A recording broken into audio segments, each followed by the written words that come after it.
Hello Kaushik గారు. Hi అండి. So cinema release అయింది, ఎంత సక్సెస్ అయింది, ఎలా ఉంది, ఇవన్నీ పక్కన పెట్టేస్తే కామన్గా సినిమా చూసిన వాళ్ళకి నాతో సహా చాలామందికి కొన్ని డౌట్స్ వచ్చాయి, కొంతమందికి కొన్ని ఇబ్బందికరంగా అనిపించాయి, కొంతమంది కొన్నిటి మీద కామెంట్స్ చేస్తున్నారు, ఇది ఇలా ఉండకూడదు, ఇది ఇలా ఎందుకుంది అని రకరకాల క్వశ్చన్స్ వస్తున్నాయి. వాటి గురించి మాత్రమే ఇవాళ నేను డిస్కస్ చేయడానికి నేను ముందుకు వచ్చాను. Okay. Like not like congratulating oh super, ఇది ఇవాళ నా మ్యాటర్ ఇది కాదు. Okay. So you ready for that? Yes. Climax వరకు మాత్రం యునానిమస్గా అందరూ కన్విన్స్ అయ్యారు, కనెక్ట్ అయ్యారు, చాలా బాగుందని మెచ్చుకుంటున్నారు కూడా. But the way you have connected these two lives, I mean Lavanya గారిది, ఆమని గారిది and of course Karthikeya, this connection కానీ ఆ ఎమోషనల్ టచ్ కానీ చాలా చాలా బాగా అనిపించింది. సో మీరు కన్సీవ్ చేసిన విధానం ఒకసారి చెప్తారా ఆ క్లైమాక్స్ని? సో ఫస్ట్ నుంచి కూడా మేము క్లైమాక్స్ మీద చాలా కాన్ఫిడెంట్గా ఉన్నాము, ఎందుకంటే that's where the film sums up. అసలు ఎటు తీసుకెళ్దాం అనుకుంటున్నాడు ఈ కథని అనేది మీకు క్లారిటీగా అర్థమయ్యేది క్లైమాక్స్లో.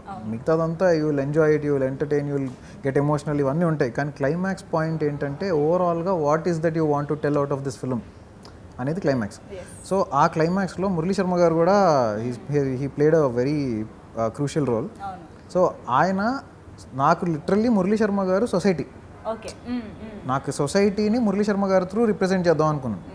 సో మనకి ఇప్పుడు మీరు అడిగిన ఏవైతే డౌట్స్ ఉన్నాయో, అంటే మీరు జనాల నుంచి వచ్చిన డౌట్స్ ఏవైతే ఉన్నాయో ప్రతి డౌట్ మురళీ శర్మ గారు అడిగేస్తారు. అరే అసలు నువ్వు చావింటికి వచ్చి అక్కడ ప్రేమించడం ఏంటి, మీ అమ్మకి ఇంకో పెళ్లి చేయడం ఏంటి, అది కూడా మీ నాన్న బతుకున్నాక ప్రతి పాయింట్ ఆయన అడుగుతారు. ఆయన అడిగిన పాయింట్స్ అన్నిటికీ ఇతను ఏం చెప్తాడు అనేదే క్లైమాక్స్. సో అది ఎందుకు అందరికీ నచ్చుతుంది అంటే వాళ్ళకున్న ప్రతి డౌట్ అక్కడ క్లారిఫికేషన్ వస్తుంది కాబట్టి ఆ వచ్చే క్లారిఫికేషన్లో వాళ్ళ డెప్త్ ఇంకెంత బాగా అర్థమవుతుంది అనే దాన్ని బట్టి క్లైమాక్స్ అంత నచ్చుతుంది జనాలకి. సో మెయిన్ ఏంటంటే ఇప్పుడు నేను ఇందాక కూడా don't judge a book by its cover అని చెప్పినట్టు వాళ్ళ క్యారెక్టరైజేషన్స్, అసలు ఎందుకు ఇలా ఉన్నారు వీళ్ళు, ఎందుకు ఇలా బిహేవ్ చేస్తున్నాడు ఇతను. అండ్ ఆమని గారి ట్రాక్ సపరేట్గా సినిమాలో ఒక ట్రాక్ రన్ అవుతుంటుంది, లావణ్యది కార్తిక్ది ఇంకో ట్రాక్ రన్ అవుతుంటుంది. ఈ రెండింటికి మధ్య కనెక్షన్ ఏంటి, ఒక పాయింట్లో హింట్ ఉంటుంది ఆడియన్స్కి ఏంటి కనెక్షన్ అనేది.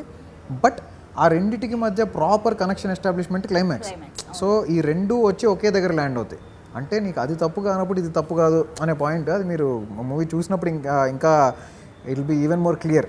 I don't want to reveal much about it, but climax portions లో ఉండే జస్టిఫికేషన్ అందరి క్వశ్చన్స్కి ఆన్సర్. బట్ ఆ డైలాగ్స్ కూడా అసలు భలే కనెక్ట్ అయ్యారు. డైలాగ్స్ రాసిన విధానం కూడా చాలా చాలా బాగా అనిపించింది. అదే అంటే ఆ డైలాగ్స్ అన్నీ కూడా ఫ్రమ్ ది హార్ట్ వచ్చినవే. మీకు same I wanted to tell a story in honest way. So డైలాగ్స్లో ఉన్న ఆనెస్టీ వల్లే కనెక్ట్ అయ్యారు. అండ్ ఆ క్యారెక్టర్స్ని నిజంగా అంతలా అర్థం చేసుకున్నారు కాబట్టి కనెక్ట్ అయ్యారు క్లైమాక్స్లో. మాకు పెద్ద సర్ప్రైజ్ ఏంటంటే మల్టీప్లెక్స్లలో ఆ డైలాగ్స్కి విజిల్స్ క్లాప్స్ పడతాయని మేము ఎక్స్పెక్ట్ చేసాం. కానీ సంధ్యా థియేటర్లో, ఒక ఆర్టీసీ క్రాస్ రోడ్స్లో సంధ్యా థియేటర్లో జనరల్లీ మాస్ సీన్లకు కానీ కామెడీ సీన్లకు కానీ ఎక్కువ ఎంజాయ్ చేసే థియేటర్లో క్లైమాక్స్లో హీరో డైలాగులు చెప్తుంటే నిన్న క్లాప్స్ విజిల్స్ చూసి మేము చాలా హ్యాపీ ఫీల్ అయ్యాం. ఎందుకంటే ఇక్కడ ఇది కనెక్ట్ అయిందంటే ఎక్కడైనా అయిపోతుంది. ఓకే, మీరు వింత, వియర్డ్ ఇలా ఏదో ఒక వర్డ్ వింటూనే ఉన్నారు అనుకుంటా ఈ కాన్సెప్ట్ మీరు తీసుకొచ్చినప్పటి నుంచి, ఈవెన్ బిఫోర్ ద రిలీజ్. అదేంటి అంటే ఒక చనిపోయిన ఇంటికి వచ్చి అమ్మాయి ఏడుస్తూ ఉంటే శ్మశానంలో హీరో అమ్మాయికి ప్రపోజ్ చేయడం. కరెక్ట్. ఫర్ మీ నేను అంటాను ఇప్పుడు హౌ వియర్డ్ ఈస్ దాట్ అని నేను అంటాను. What do you say about this? అంటే if you look at it from an outsider's perspective it may look weird. Okay.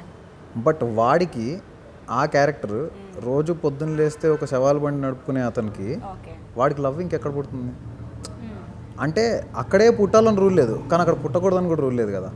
Also అతను ఏంటంటే చాలా అప్ఫ్రంట్గా ఏది ఉంటే అది ఆనెస్ట్గా చెప్పే ఒక పర్సన్. సో లోపల దాచుకుని బయటికి ఇంకోలా బిహేవ్ చేసే పర్సన్ కానే కాదు అసలు, ఆ క్యారెక్టరే అది కాదు. అండ్ ఆడు చెప్పింది కూడా ఐ లవ్ యూ చెప్పడు.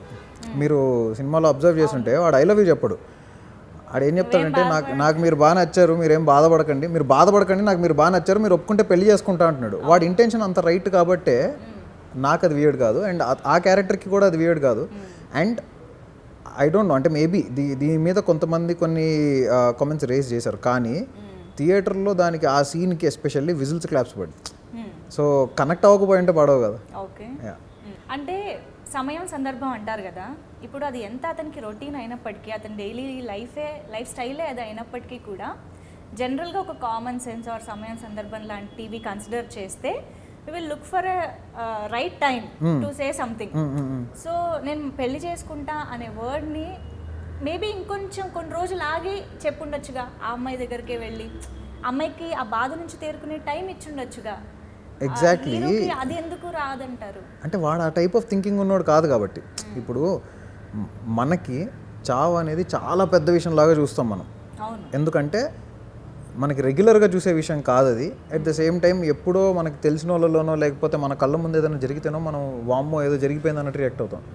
వాడికి రోజు పొద్దున ఫోన్ చేసి ఎవరో చచ్చిపోయారంటే ఓహో చచ్చిపోయారా ఓకే వస్తున్నా అంటాడు. అలాంటి వాడు ఆ సిచ్యువేషన్ కూడా అంతే తీసుకుంటాడు. ఓకే. సో వాడి పర్స్పెక్టివ్లో అది సో క్యాజువల్ థింగ్ అది. వాడు డిస్రెస్పెక్ట్ చేయడు డెత్ని, but at the same time he doesn't look at it like okay this is the biggest thing in the life. ఆడికి డెత్ అనేది పుట్టుక ఎట్లాంటిదో చావు కూడా అలాంటిదే. సినిమాలో ఆ డైలాగ్ కూడా ఉంటుంది, పుట్టుక ఎలాంటిదో చావు కూడా అలాంటిదే అనేది. సో వాడికి చిన్నప్పటి నుంచి వాడి రూట్స్ కానీ అవన్నీ కూడా అలానే ఉన్నప్పుడు వాడికి అంత బ్రెయిన్, ఈ అమ్మాయి ఇప్పుడు బాధలో ఉంది కాబట్టి నేను ఈ అమ్మాయిని కోలుకునే టైం ఇచ్చి దాని తర్వాత అన్ని రోజులు వెంటపడి దాని తర్వాత ప్రపోజ్ చేద్దాము అని అంత క్యాలిక్యులేట్ చేసుకుని ఉండే పర్సన్ కాదు వాడు. అందుకే వాడు చెప్పేటప్పుడు కూడా వాడు ఆనెస్ట్గా నాకు మీరు బాగా నచ్చారండి, మీరు ఒప్పుకుంటే పెళ్లి చేసుకుంటా అని చెప్తున్నాడు. చెప్పాడు తప్ప ఏ రోజు అమ్మాయిని ఫోర్స్ చేయాల. ఫోర్స్ అంటే ఓకే, మీరు అన్నట్టు హీరో క్యారెక్టరైజేషన్ మనసులో అనిపించింది బయటికి చెప్పేస్తాడు. ప్లస్ అది ఆ సిచ్యువేషన్స్ అతనికి కామన్ కాబట్టి ప్రపోజ్ కూడా చేసేసాడు, ఓకే. బట్ ఎంత కాదన్నా ఆ అమ్మాయి మళ్ళీ ఉద్యోగానికి వెళ్తున్నప్పుడు కానీ ఇదంతా కూడా తను కాన్స్టెంట్గా వెంటపడటం అనేది ఒక విధంగా ఆ అమ్మాయికి ఇబ్బందిగా ఉంటుంది ఆ క్యారెక్టర్కి. సో ఇది కూడా చూసే వాళ్ళకి ఏమన్నా ఇబ్బందిగా అనిపిస్తుందా అన్నది కొంతమంది కామెంట్స్ కూడా వినిపించాయి. సో దానికి మీరేమంటారు? అంటే రెగ్యులర్గా హీరోయిన్ వెంట పడడం అనేది మనం లవ్ స్టోరీస్లో చూస్తూ ఉంటాం. ఈ సిచ్యువేషన్లో కూడా అలా హీరోయిన్ వెంట పడడం అనేది కొంచెం త్వరగా యాక్సెప్ట్ చేయలేనట్టుగా అనిపించింది కొంతమందికి. మీకు ఇప్పుడు సెకండ్ హాఫ్లో ఒక డైలాగ్ ఉంటుంది, మనం ప్రేమించిన అమ్మాయి బాధలో ఉన్నప్పుడు 1కి 10 సార్లు చూసి వెళ్ళాలనుకోవడం తప్ప అని. అదే నా క్వశ్చన్. ఆ అమ్మాయి బాధలో ఉంది, మీరందరూ సానుభూతి చూపించడానికి వెళ్తారేమో, వాడు వెళ్ళి మళ్ళీ నేనున్నా నీతో అని చెప్పడానికి వెళ్తున్నాడు.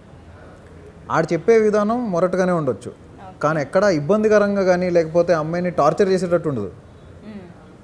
సో డెఫినెట్లీ ఆ అమ్మాయికి ఇబ్బంది ఆ టైంలో. ఎందుకంటే మీరు ఆ అమ్మాయినే కాదు, మీరు ఏ అమ్మాయినైనా తీసుకోండి. ఇప్పుడు రోడ్డు మీద ఒక అమ్మాయి వెళ్తుంది, సడన్గా ఎవరో వెళ్ళి ప్రపోజ్ చేశారు.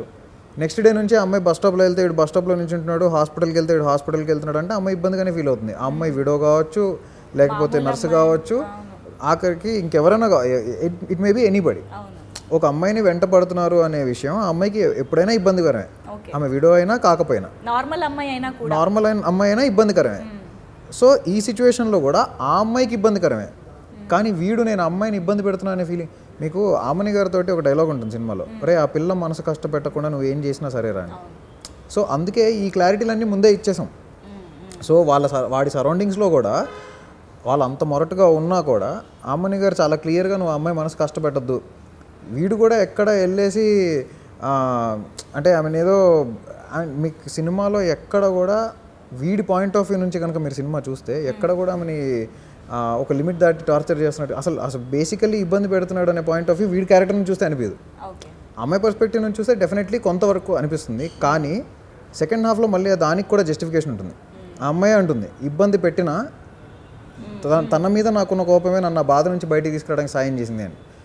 సో మీకు ఇప్పుడు ఒక రకంగా చూస్తే ఆ ఉన్న ఎమోషన్కి చుట్టుపక్కల ఉన్న వాళ్ళు 10 మంది వచ్చి సానుభూతి చూపిస్తే ఇంకా ఎక్కువ ఏడుపు వస్తుంది ఆమెకి. ఆ ఏడుపుని వీడి మీద వచ్చే కోపం డామినేట్ చేయడం వల్ల అది హెల్పే కదా. ఇప్పుడు జనరల్గా సినిమాల్లో చూసి బయట చాలా ఫాలో అవుతూ ఉంటారు, లేదా బయట జరిగేవే సినిమాల్లో చూపిస్తాము, ఇది ఎప్పుడు డిబేట్ జరుగుతూనే ఉంటుంది. బట్ అది పక్కన పెడితే జనరల్గా సినిమాల్లో చూపించిన వాటికి కొంతవరకు ఇంపాక్ట్ అవుతారు, ఇన్ఫ్లుయెన్స్ అవుతారు. ఇప్పుడు మీరు ఇది చూపించారు, రేపు నిజంగానే ఎవరన్నా ఇలాంటి సిచ్యువేషన్లో లైక్ అంటే అప్పుడే ఎవరినో కోల్పోయి ఉన్న అమ్మాయికి ఒక అబ్బాయి వెళ్ళిపోయి ఇలా ఇబ్బంది పెట్టేస్తే, ఒకవేళ ఇలా చూసి ఇలా కూడా చేయొచ్చు అని అనిపిస్తే అది దానికి ఏం చెప్తారు? అంటే మీరు అన్నట్టు ఇది ఎప్పటి నుంచో ఉన్న డిబేటే, ఎప్పటికీ సాల్వ్ అవ్వని డిబేట్ కూడా. ఎందుకంటే మీరు సినిమాలో చూపించే ప్రతిదీ రియాలిటీలో చెయ్యాలా అంటే అది కరెక్ట్ కాదు. ఎందుకంటే ప్రతి ఒక్కడు ఫాలో అవ్వాల్సిన అవసరం లేదు, ఫాలో అవుతారని రూల్ లేదు. కానీ అట్ ద సేమ్ టైం రివర్స్లో ఆలోచిస్తే నిజంగా బయట జరుగుతున్నవే సినిమాలో కూడా చూపిస్తున్నాం. మీరు ఇందాక చెప్పిన స్టేట్మెంటే కరెక్ట్ అది. కూడా ఉంది. అండ్ ఇప్పుడు ఓకే, నేను చెప్పినట్టు, నేను సినిమాలో చూపించినట్టు మీరు అమ్మాయి వెంట పడితే ఓకే, మరి వీడి ఐడియాలజీలో వీడు అమ్మాయిని ఎంత బాగా చూసుకుంటున్నాడో, వీడు అమ్మాయి మీద ఎంత ప్యూర్గా ఉన్నాడో, ఎంత డివైన్ థాట్ ప్రాసెస్లో ఉన్నాడో, అంతే డివైన్ థాట్ ప్రాసెస్లో ఉంటే what is wrong? Okay, me thought process correct అయితే, మీ ఐడియాలజీ కరెక్ట్ అయితే లవ్ అనేది ఎక్కడైనా పుట్టచ్చు. దానికి ఇక్కడే పుట్టాలి, ఈ రోజే పుట్టాలి, కలిసి ఇన్ని రోజుల తర్వాతే పుట్టాలి అనేది ఈరోజు నేను కొత్తగా చెప్తుంది కాదు, అది అందరికీ తెలిసిందే, అందరూ ఫాలో అయ్యేదే. అండ్ ఏది మన చేతిలో ఉండదు ఆ టైంలో. మీకు ఈవెన్ హీరో అమ్మాయిని చూసినప్పుడు కూడా, ఇంక్లూడింగ్ మీరు ఒక ఆర్ఆర్ని అబ్జర్వ్ చేస్తుంటే కూడా, ఆర్ఆర్ చాలా క్లాసికల్ టచ్ ఇచ్చాం. ఎందుకంటే for him it is a very divine thing. వాడు ఇప్పటిదాకా ఎప్పుడూ అలాంటి సిచ్యువేషన్లో లేడు. మీకు ఈ టీజర్లో రిలీజ్ చేసిన డైలాగ్ కూడా మనకి సినిమాలో నేను చాలాసార్లు నేను రోజు సావలేకపోతుంటా, పొద్దున్న లేస్తే నా పని అది, కానీ ఆ పిల్లని చూస్తుంటే మాత్రం చేతికున్న వెంట్రుకలు ఇట్ట లెగిసి నించున్నారా అంటే ఆడికి గూస్ బంప్స్ వచ్చాయని ఆడు చెప్పే మూమెంట్. సో నిజంగా ఒక అమ్మాయిని చూడగానే అంత గూస్ బంప్స్ వచ్చాయి అన్నప్పుడు ఏం చేయగలుగుతాడు? ఓకే, సో ఇటేమో భర్త చనిపోయిన అమ్మాయికి హీరో ప్రపోజ్ చేయడం, ప్రేమించడం ఇదంతా జరుగుతుంది. ఇంకోవైపు అమ్మ, భర్త ఉన్నాడు బట్ స్టిల్ ఉండి లేనట్టుగా ఉన్నారు. ఇక్కడ అమ్మతో ఫస్ట్ ఆఫ్ ఆల్ ఫస్ట్ మాకు కనిపించే సీన్స్లో కలిసి మందు కొట్టడం, మందు గురించి డిస్కషను, గొడవ. ఇది బేసిక్గా ఎవరు ఎక్స్పెక్ట్ చేయలేదు ఫస్ట్ ఆఫ్ ఆల్. కానీ కొంచెం ఇది కూడా మళ్ళీ ఇప్పుడు ఫ్యామిలీతో వెళ్ళినప్పుడు అమ్మ కొడుకులు అందరు కలిసి వెళ్ళినప్పుడు చూస్తే కూడా కొంతమందికి ఇది ఇబ్బందిగా అనిపించే అవకాశాలు ఉంటాయి కదా. అమ్మ కొడుకు కలిసి మందు గురించి కొట్టుకోవడం ఏంటి అని అనిపించే అవకాశం ఉంటుంది. So what you have to say about? అంటే ఒకటండి, ఇక్కడ మనకు ఓవరాల్గా వరల్డ్లో సిటీస్, రూరల్ ఏరియాస్, పెద్ద పెద్ద బంగ్లాలు, చిన్న చిన్న గుడిసెలు, అన్ని రకాల ఎన్వైరన్మెంట్స్ ఉంటాయి. నేను ఎక్కడున్నానో అది మాత్రమే సొసైటీ, నేనున్నది మాత్రమే లైఫ్ స్టైల్ అనుకుంటే కష్టం. నాకు తెలిసిందే లైఫ్ స్టైల్ అనుకుంటే మాత్రం కష్టం. ఎందుకంటే మీరు చూసే వరల్డే కాకుండా, మీరు బతుకుతున్న వరల్డే కాకుండా బయట ఇంకా కొన్ని వేల కోట్ల మంది బతుకుతున్నారు. అన్ని కోట్ల మందిలో ఒక్కొక్కటిది ఒక్కొక్క కథ. నేను పిక్ చేసుకున్న క్యారెక్టర్ పేరు బస్తీ బాలరాజు, వాళ్ళమ్మ పేరు గంగమ్మ. అండ్ ఈ క్యారెక్టర్ పోనీ నేను ఏమన్నా కొత్తగా ఎక్కడ లేనిది, ఇప్పుడు ఈ గంగమ్మ అనే క్యారెక్టర్ ప్రపంచంలో ఎక్కడ లేనిది తీసుకొచ్చానంటే కాదు. నా చైల్డ్హుడ్లో మా అమ్మమ్మ గారు వాళ్ళ ఇంటి ఎదురుకుండా, అది కొంచెం ఒక బస్తీ ఇలాంటి ఏరియా ఆల్వాల్లో, మా అమ్మమ్మ గారి ఇంటి ఎదురుకుండా ఉండే హౌజెస్లో ఉండే లేడీస్ని చూసి నేను ఇన్స్పైర్ అయ్యి రాసిన క్యారెక్టర్ ఇది. ఓకే, నాకంటే ఈ క్యారెక్టర్ అనుకున్నప్పుడు నాకు ఫస్ట్ స్ట్రైక్ అయిన విజువల్స్ కానీ, వాళ్ళ హౌస్ ఎలా ఉండాలి, వాళ్ళ లైఫ్ స్టైల్ ఎలా ఉండాలి అన్నప్పుడు ఫస్ట్ స్ట్రైక్ అయిన విజువల్స్ అవే. సో నేను చిన్నప్పుడు వాళ్ళని చూసినప్పుడు వాళ్ళు ఇలానే ఉండేవాళ్ళు. అంటే బయటకు వస్తే మాట్లాడితే అంటే వాళ్ళ స్లాంగ్ కానీ, ఆ కొడక ఈ కొడక, అది తప్పుగా బూతుగా ప్రొనౌన్స్ చేయరు వాళ్ళు. అది వాళ్ళ it's a part of their culture which we cannot blame. And అమ్మతో కలిసి మందు తాగుతున్నాడు అనే పాయింట్ కూడా అక్కడ చూసిందే, తల్లి కొడుకులు కలిసి. అండ్ అంతెందుకండి, ఈవెన్ మీకు లిటరల్లీ మాట్లాడుకోవాలంటే హైఫై సొసైటీలో కూడా ఉంటాయి. కానీ వాళ్ళు ఎందుకు ఇబ్బంది పడతారంటే నిజం చెప్తే ఇబ్బంది పడతారు కాబట్టి. So that is there. అంటే కొంచెం జనాలు మనం రియాలిటీ మాట్లాడినప్పుడు ఇబ్బంది పడతారు. అయితే ప్రతి ఒక్కళ్ళు కూర్చుని ఇలానే తాగుతారా అంటే కాదు. అవును, ప్రతి ఒక్కళ్ళు కూర్చొని తాగక్కర్లేదు. ఇప్పుడు ప్రతి ఒక్కళ్ళు వెళ్ళిపోయి రేపు పొద్దున్న స్వర్గపురి వాహనం నడపక్కర్లేదు. వాడు నడుపుతున్నాడు, వాడి క్యారెక్టర్ అది. ప్రతి ఒక్కళ్ళు కూర్చుని వాళ్ళ అమ్మతో తాగక్కర్లేదు. వాడు వాళ్ళ అమ్మతో వాడికి ఉన్న ఈక్వేషన్ అది. So that's their bond. నేను ఒప్పుకుంటా, I agree with you completely. ఎందుకంటే కొన్ని ఏరియాస్లో లైక్ టు సే స్లమ్ కానీ అలాంటి ఏరియాస్లో వింటూ ఉంటాం. అట్లీస్ట్ చూడకపోయినా, అందరం చూడకపోయినా వింటాం. అక్కడ కొంచెం కామన్ యూనో మందు కొట్టడం కలిసి అనేది. బట్ ఒక్కటే, థియేటర్లో కలిసి కూర్చుని ఒక సగటు మిడిల్ క్లాస్ ఫ్యామిలీ లేకపోతే అలాంటి అలవాట్లు కానీ ఇది లేని వాళ్ళు అలా కూర్చున్నప్పుడు ఏంటి ఇది మనకి డైజెస్ట్ అవ్వట్లేదు అన్న ఫీలింగ్ వచ్చే అవకాశాలు ఉంటాయని డైరెక్టర్గా కొంచెం ముందు మనం ఇది ఎలా ఆడియన్స్ ఎలా రిసీవ్ చేసుకుంటారన్న థాట్ ఉంటుంది కదా. What was your thought then while writing it? అంటే ఒకటండి, I wanted to stick true to the characters. Okay, I want to tell the story in as honest way as possible. So ఇప్పుడు వాళ్ళిద్దరు క్యారెక్టర్స్లో అసలు మందు తాగే సీన్లు రెండు చోట్ల ఉంటాయి సినిమాలో. వాళ్ళిద్దరు కలిసి ఒక చోట ఇద్దరు కలిసి కూర్చొని తాగరు, జస్ట్ నా సీసా అని చెప్పి తీసుకుంటుంది ఆవిడ వంట చేసుకుంటే ఆవిడ తాగేస్తారు. సో దానికి చాలామంది నవ్వారు, ఎందుకంటే that was shown in a funny way. So people are enjoying that even in multiplexes. Right. మరి మల్టీప్లెక్స్లో సగటు మిడిల్ క్లాస్ ఆడియన్గా కూర్చొని చూసేది, వాళ్ళందరూ ఎంజాయ్ చేస్తున్నారు ఆ సీన్ని. సో ఇబ్బంది పడినట్టు నేనైతే అనుకోలేదు, నాకు అనిపించలేదు, నాతో పర్సనల్గా కూడా ఎవరు కంప్లైంట్ చేయలేదు. సెకండ్ టైం వచ్చేది సెకండ్ హాఫ్లో. ఆ సీన్ దగ్గర ఇబ్బంది పడతారా అంటే that's a very very emotional scene. అసలు వాళ్ళ మదర్ లైఫ్ స్టైల్ ఏంటి, చిన్నప్పటి నుంచి ఆవిడ పెరిగిన విధానం ఏంటనేది చూస్తే ఆవిడ క్లియర్గా ఎక్స్ప్లెయిన్ చేస్తారు కూడా. అంటే ఒక ఆడపిల్ల బయటికి వెళ్ళి, అంటే వ్యాపారం చేసుకునే ఆడదంటే అందరికీ లోకువే, తనంతటి తను సొంత కాళ్ళ మీద నిలబడి తను ఒక హస్బెండ్ మంచాన పడి ఉంటే, ఇన్ని సంవత్సరాలుగా మంచాన పడి ఉంటే, she is the one who took a stand and took care of her father and her son, her husband and her son.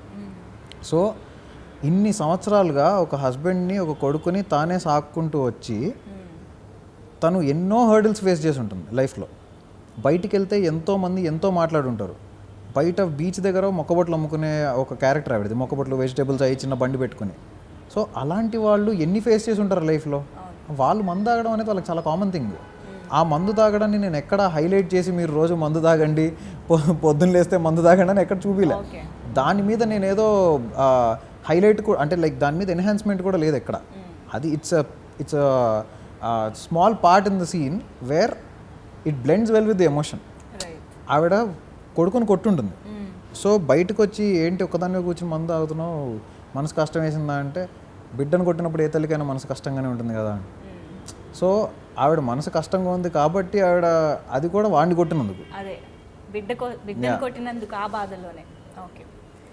And ఇంకొకటి, అమ్మకి పెళ్లి చేయాలనుకోవడం అనేది ఒక పెద్ద టాపిక్ సినిమాలో. ఆబ్వియస్గా మేజర్గా దాని మీద నడుస్తుంది కూడా మనకి సెకండ్ హాఫ్లో. సో బేసిక్గా ఒక ఆడదానికి, ఒక స్త్రీకి సెకండ్ మ్యారేజ్ అనేది ఇప్పటికీ కొంచెం విచిత్రంగా చూసే సందర్భాలు ఉన్నాయి. But thank God, luckily, fortunately కొంచెం రోజులు మారుతూ వచ్చాయి. ఈ మధ్యకాలంలో పిల్లలే దగ్గరుండి అమ్మకి పెళ్లి చేసిన సందర్భాలు చూస్తున్నాము కళ్ళెదురుగానే. బట్ స్టిల్ అంటే ఇక్కడ రెండు సందర్భాల్లోనే ఒక అమ్మాయి, ఒక స్త్రీ సెకండ్ మ్యారేజ్ చేసుకునే ఛాన్సెస్ ఉంటాయి. ఒకటి కంప్లీట్గా డివోర్స్ అయినప్పుడు, లేదా కంప్లీట్గా భర్త చనిపోయిన తర్వాత, ఆ చాప్టర్ అయిపోయిన తర్వాత. బట్ ఇక్కడ ఆమని గారికి హస్బెండ్ ఉన్నారు. Okay, in whatever situation he is there. ఆ సిచ్యువేషన్లో అమ్మకి పెళ్లి చేయాలనుకోవడం సెకండ్ మ్యారేజ్, అది ఎంతవరకు కరెక్ట్ అంటారు?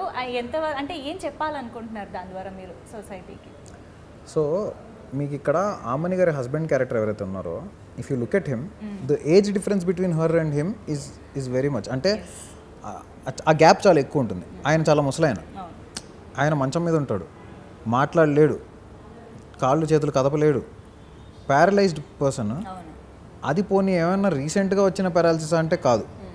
ఆవిడకి బాల్య వివాహం చేసేసి 12 సంవత్సరాలు ఉన్నప్పుడు, ఆవిడ 12 years ఏజ్ ఉన్నప్పుడు ఆవిడకి పెళ్ళి అయిపోయి ఉంటుంది. ఊహ ఏముంటుందండి 12 yearsలో? అంటే ఆవిడ అసలు పెళ్ళి అనే టాపిక్ గురించి ఏం తెలుసు ఆవిడకి ఆ టైంలో? 12 ఏళ్ళకి పెళ్లి చేసి 13 ఏట పిల్లోండి కానీ 14 ఏట హస్బెండ్ మంచాన ఉంటే, అన్ని సంవత్సరాల నుంచి ఇప్పటిదాకా ఆ పెయిన్ని తను ఒక్కళ్ళే తన భుజాల మీద క్యారీ చేసుకుంటూ వచ్చి హస్బెండ్ని, కొడుకుని సాకుతూ వచ్చారు. వచ్చిన తర్వాత కూడా ఇప్పటికి కూడా ఒక అతనికి తనంటే ఇష్టం అండి. ఆ ఇష్టం ఎక్కడ మళ్ళీ లిమిట్ దాటదు. అతను చాలా క్లియర్గా, నువ్వు నన్ను పెళ్లి చేసుకుంటావా, నిన్ను, నీ కుటుంబాన్ని, నీ ఫ్యామిలీని కూడా నేను నా సొంత ఫ్యామిలీలా చూసుకుంటాను, ఇంక్లూడింగ్ హర్ హస్బెండ్ అని చెప్తాడు. So if you look at the honesty in characters, అతను ఎంత ఆనెస్ట్గా ఉన్నాడు అనేది మీకు అక్కడే అర్థమవుతుంది. నిన్ను, నీ కుటుంబాన్ని నేను నా సొంత కుటుంబంలో చూసుకుంటాను అన్న తర్వాత, అప్పుడు కూడా ఆవిడ పోనీ వెళ్ళిపోయిందా అంటే లేదు. ఆవిడకి అతను అంటే ఇష్టమా, పోనీ వాళ్ళిద్దరి మధ్య ఎఫ్ఐఆర్ ఉందా అంటే అది కాదు. I don't know why people are saying FIR, మదర్కి ఎఫ్ఐఆర్. అసలు ఎఫ్ఐఆరే కాదు అది. మీకు చాలా క్లియర్గా మదర్ డైలాగ్లో కూడా చాలా క్లియర్గా చెప్తారు ఏంటంటే, నువ్వు అనుకున్నట్టు నాకు వాడికి మధ్య ఏం లేదు, ఒక ఆడమ్మ మగ అతను కలిసి మాట్లాడుకుంటే వాళ్ళిద్దరి మధ్య ఏదో రంకు నడుపుతున్నట్టేనా, అసలు అది కరెక్టే కాదు, నువ్వు అనుకుంటుంది రాంగ్. నేను ఒక్కసారి వద్దనగానే అతను మళ్ళీ ఎప్పుడు నా ముందు ఆ టాపిక్ కూడా తీయలేదు, ఒక మంచి ఫ్రెండ్గానే ఉండిపోయాడు, మంచి స్నేహితుడిగానే ఉండిపోయాడు అని చాలా క్లియర్గా చెప్తారు ఆవిడ. So I don't know why they are calling it affair. సో అది ఎఫైర్ కాదు ఫస్ట్ ఆఫ్ ఆల్. సో వాళ్ళిద్దరి మధ్య ఒక స్నేహం ఉంది. అయితే దాన్ని ఇతను పెళ్లి దాకా తీసుకెళ్దాం అనుకోవడానికి హీరో తీసుకున్న స్టాండ్ అది. అతను చెప్తాడు కూడా, నీ విషయంలో నేను తప్పుగా ఆలోచించాను, అంటే ఇన్నేళ్లుగా నువ్వు పడుతున్న బాధలు ఏంటో నాకు అర్థమైంది. సో నువ్వు వాడిని చేసుకోవడమే కరెక్ట్. ఎందుకంటే హస్బెండ్ ఉన్నాడు, కానీ వీడి అంగీకారంతో జరిగిన పెళ్ళి కాదు, 12 ఏళ్ళప్పుడు ఎప్పుడో పెళ్లి చేసేసారు, ఇన్నేళ్ళుగా మంచాన పడి ఉన్నాడు, ఇప్పటికి కూడా ఆవిడ లైఫ్లో సంతోషంగా ఉందా అంటే అది లేదు. సో ఒక అతను తనంటే ఇష్టం ఉండి తనతో కష్ట సుఖాలు పంచుకుంటాను అన్నప్పుడు కలిసి ఉండమని చెప్పడంలో తప్పేంటి? అండ్ ఈ రోజుల్లో మీరు నిజంగా మీరే అన్నట్టు మనం ఈ మధ్య కొన్ని ఆర్టికల్స్ కూడా చూస్తున్నాం, పిల్లలే పెద్ద పేరెంట్స్కి దగ్గరుండి పెళ్ళిళ్ళు చేసిన సిచ్యువేషన్స్ కూడా ఉన్నాయి. అది బేసికల్లీ ఏంటంటే ఆ క్యారెక్టర్ పడుతున్న ఎమోషన్ అనేది ఒకసారి అర్థం చేసుకుంటే దాంట్లో ఉన్న డెప్త్ ఏంటనేది మీకు ఆటోమేటిక్గా క్లియర్గా ఉంటుంది. ఓకే, సో యాక్చువల్లీ కౌశిక్ గారు చిల్. నేను ఏంటంటే నో సీరియస్లీ ఇవన్నీ నేను అడుగుతున్నది దానికంటే కూడా బయట ఉన్న కామెంట్స్ చూసినప్పుడు నాకు అనిపించింది ఇన్ని డౌట్లు ఎందుకు వస్తున్నాయి. క్యారెక్టరైజేషన్ అక్కడ క్లియర్గా కనిపిస్తుంది, వాళ్ళ లైఫ్ స్టైల్ క్లియర్గా కనిపిస్తుంది కదా. ఓకే, లెట్ మీ క్లారిఫై, మీ ద్వారా క్లారిఫై చేస్తే చాలా మంది డౌట్ క్లియర్ అవుతుంది అనే ఉద్దేశంతోనే నేను వచ్చాను. But I totally understand the characterisations. And బేసిక్గా ఒక అమ్మాయిగా, ఒక ఆడదానిగా మీరు 2 క్యారెక్టర్స్ని, అటు లావణ్యది కానీ ఇటు ఆమని గారిది కానీ ఎలా అయితే డీల్ చేశారో, హీరోని ఇద్దరికి తోడుగా ఎలా నిలబెట్టారో దానికి ఐమ్ ఫిదా అండి.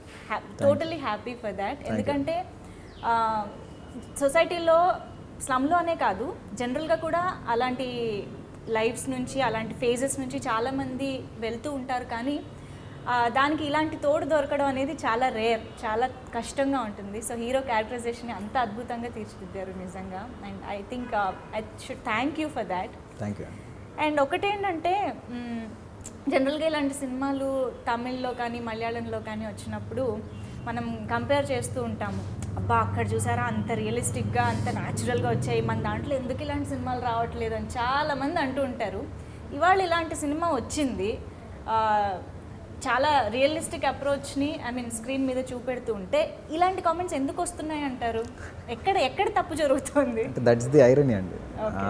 Unfortunately that's the irony. అంటే మనకిప్పుడు మలయాళం సినిమాలు, తమిళ సినిమాలు చూస్తున్నప్పుడు ఇలాంటి పాయింట్లు చాలా ఉంటాయి అక్కడ. అంటే ఈ పాయింట్ కాదు, బట్ ఇలాంటి డెలికేట్ పాయింట్స్ విచ్ ఈజ్ రియలిస్టిక్గా జరుగుతున్న సిచ్యువేషన్స్ని తీసుకొని ఇలాంటి డెలికేట్ పాయింట్స్ చాలా సినిమాల్లో మలయాళంలో, తమిళ్లో చెప్తే అవి అక్కడ పెద్ద పెద్ద హిట్లు అయ్యి మళ్ళీ ఇక్కడికి తీసుకొచ్చి మనం ఇక్కడ చూస్తాం. అన్ఫార్చునేట్లీ మనం ఇక్కడ తీసినప్పుడు ఫస్ట్ టైం ఇక్కడ తీస్తే ఏమవుతుందంటే అదేంటో, అంటే వచ్చేటప్పుడు థియేటర్కి వచ్చేటప్పుడు ఒక మైండ్ సెట్తో రావడం వల్లనో ఏంటో తెలియదు. We can't blame the audience, because end of the day వాళ్ళ సినిమాని ఎంజాయ్ చేయడం ఇంపార్టెంట్, మన సినిమా చేసేది కూడా ఆడియన్స్ కోసమే. బట్ ఎక్కడో మనం వేరే లాంగ్వేజెస్ నుంచి తీసుకొచ్చుకునేది, ఇప్పుడు మీరు అదే సినిమా ఇంగ్లీష్ సినిమాల్లో అసలు ఇంతకంటే ఇది ఇంకా చాలా నథింగ్, దీనికంటే ఎక్స్ట్రీమ్ ఉన్న పాయింట్స్ కూడా ఇంగ్లీష్ సినిమాలు చూసి అబ్బా ఎంత రియలిస్టిక్గా ఉంటుందంటాం. అది మీరు తెలుగుకి వచ్చేసరికి ఎక్కడో మరి I don't know why it happens like that.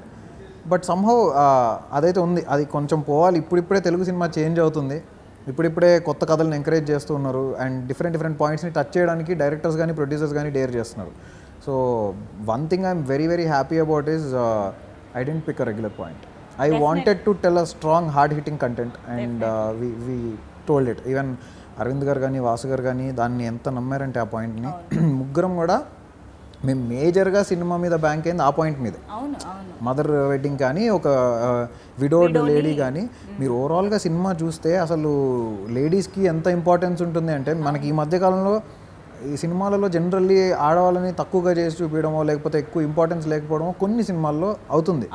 But ఈ సినిమాలో ఉమెన్ ఎంపవర్మెంట్ కానీ, ఉమెన్ మీద ఎంత స్ట్రాంగ్గా ఉంటుందంటే సినిమాలో ప్రతి డైలాగ్ కూడా మీకు ఈ మధ్య ఈరోజు అసలు ప్రతి కామెంట్ డైలాగ్స్ మీద, ఇంత డైలాగ్స్ చాలా బాగున్నాయి, డైలాగ్స్ చాలా హార్డ్ హిట్టింగ్ ఉన్నాయి. So I think it's because of the honesty in the content. Yes, exactly. To be frank, ఈ ఏదైతే ఆ అమ్మకి పెళ్లి చేసే ప్రాసెస్ ఉందో, లేకపోతే విడో అయిన లావణ్యకి భరోసా ఇస్తూ తను ప్రేమించే విధానం ఉందో చాలా మందికి కనెక్ట్ అయింది, చాలా మందికి నచ్చింది. ఇప్పుడు నేను ఏదైతే డౌట్స్ రేస్ చేశానో ఇది చాలా తక్కువ శాతం మందికే వచ్చింది, ఇలాంటి ఒక ఒపీనియన్ కానీ ఒక భయం కానీ. బట్ నాకేంటంటే అది కూడా ఎందుకు ఉండాలి, ఆ తక్కువ శాతం మంది కూడా మీ మాటల ద్వారా కన్విన్స్ అవుతారు అనే ఒక హోప్తో నేను ఇవాళ మీ దగ్గరకు వచ్చాను. మేజర్ థింగ్ ఏంటంటే, ఒకటి మనకు కూడా కొంచెం మెచ్యూర్డ్గా థాట్ ప్రాసెస్ కూడా కొంచెం బ్రాడర్ పర్స్పెక్టివ్లో చూస్తే దాని డెప్త్ ఏంటనేది అర్థమవుతుంది. కాకపోతే ఏంటంటే ఇప్పుడు మనకి మేజర్గా ఇప్పుడు మీకు సోషల్ మీడియాలో ఉండే క్రౌడ్ అంతా కూడా యూత్. యా మన మదర్స్ లేకపోతే ఆ ఏజ్ గ్రూప్ వాళ్ళు సోషల్ మీడియాకి వచ్చి పోస్టులు చేసేది.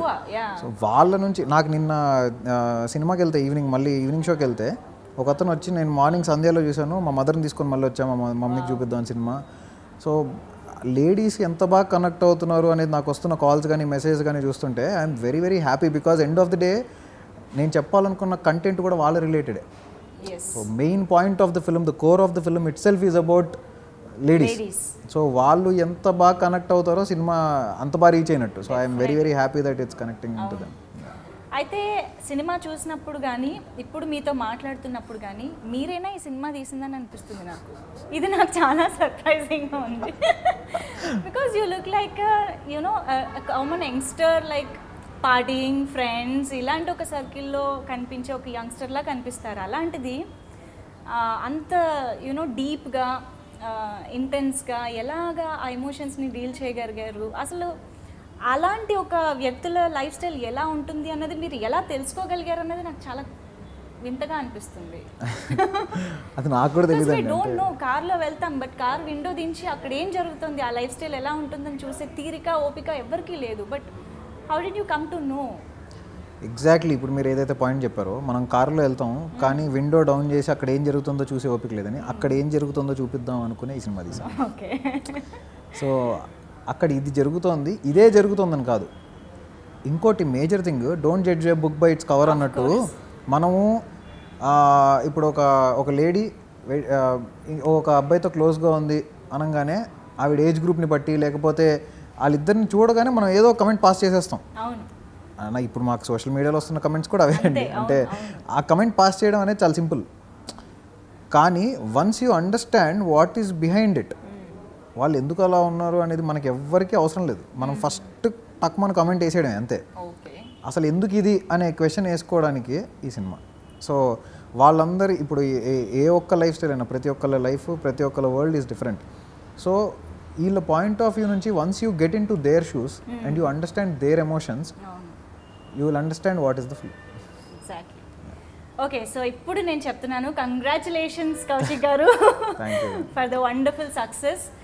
నిజంగా తెలుగు సినిమా ఇండస్ట్రీలో, ఇన్ఫ్యాక్ట్ తెలుగు సినీ చరిత్రలో చాలా ఒక డిఫరెంట్ కాన్సెప్ట్తో, డిఫరెంట్ ఎమోషనల్ టచ్తో మీరు ఈ సినిమాని తీసుకొచ్చారు. చావు కబురు చల్లగానే డిఫరెంట్ టైటిల్తో, ఇది కూడా నిలిచిపోతుంది అలాగా. సో ఐ హోప్ ఇంకా ఈ సినిమా ఇంకా ఎక్కువ మందికి రీచ్ అవ్వాలి, చూడాలి, అండ్ ఇలాంటి ఎన్నో వండర్ఫుల్ డిఫరెంట్ కాన్సెప్ట్స్తో మీరు మళ్ళీ సినిమాలు తీసి మెప్పించాలి అని మనస్ఫూర్తిగా కోరుకుంటున్నాను. Thank you so much. Okay, so viewers, ఇలాంటి డౌట్స్ ఉన్న చాలా మంది కోసమే నేను ఇవాళ డైరెక్టర్ గారితో ఇంటరాక్షన్ పెట్టడం జరిగింది. ఐ హోప్ ఒకవేళ మీకు ఎలాంటి డౌట్ ఉన్నా క్లారిఫై అయ్యింది అని మీరు కన్విన్స్ అయ్యారని అనుకుంటున్నాను. బికాజ్ నేను ఒకటే చెప్పాలనుకుంటున్నాను ఏంటంటే, ఫ్యామిలీ అందరితో కలిసి, అమ్మ అక్క చెల్లి ఇలా ఆడవాళ్ళందరితో కూడా కలిసి వెళ్ళి సినిమా చూడండి. డెఫినెట్గా అందరికీ నచ్చే సినిమా అని చూసిన వాళ్ళు కూడా చాలామంది చెప్తున్నారు. Okay, so please go watch చావు కబురు చల్లగా ఇన్ థియేటర్స్ అండ్ ఎంజాయ్.